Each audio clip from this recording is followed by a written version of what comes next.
2 Corinthians chapter 12. I must go on boasting, although there is nothing to be gained. I will go on to visions and revelations from the Lord. I know a man in Christ who, 14 years ago, was caught up to the third heaven. Whether it was in the body or out of the body, I do not know. God knows. And I know that this man, whether in the body or apart from the body, I do not know, but God knows, was caught up to paradise and heard inexpressible things, things that no one is permitted to tell. I will boast about someone like that, but I will not boast about myself, except about my weaknesses. Even if I should choose to boast, I would not be a fool, because I would be speaking the truth. But I refrain, so no one will think more of me than is warranted by what I do or say, or because of these surpassingly great revelations. Therefore, in order to keep me from becoming conceited, I was given a thorn in my flesh, a messenger of Satan to torment me. 3 times I pleaded with the Lord to take it away from me, but he said to me, "My grace is sufficient for you, for my power is made perfect in weakness." Therefore I will boast all the more gladly about my weaknesses, so that Christ's power may rest on me. That is why, for Christ's sake, I delight in weaknesses, in insults, in hardships, in persecutions, in difficulties. For when I am weak, then I am strong. I have made a fool of myself, but you drove me to it.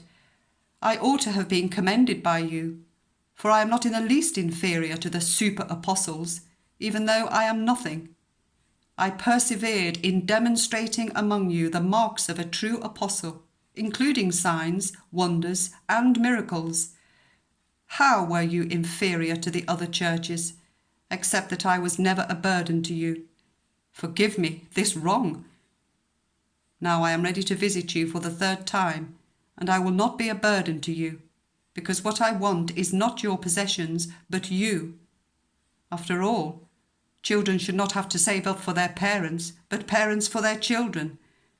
So I will very gladly spend for you everything I have, and expend myself as well. If I love you more, will you love me less? Be that as it may, I have not been a burden to you. Yet, crafty fellow that I am, I caught you by trickery. Did I exploit you through any of the men I sent to you? I urged Titus to go to you, and I sent our brother with him. Titus did not exploit you, did he? Did we not walk in the same footsteps by the same Spirit?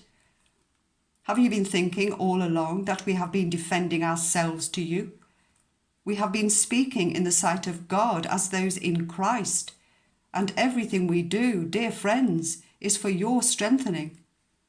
For I am afraid that when I come, I may not find you as I want you to be, and you may not find me as you want me to be. I fear that there may be quarrelling, jealousy, outbursts of anger, factions, slander, gossip, arrogance, and disorder. I am afraid that when I come again, my God will humble me before you, and I will be grieved over many who have sinned earlier and have not repented of the impurity, sexual sin, and debauchery in which they have indulged.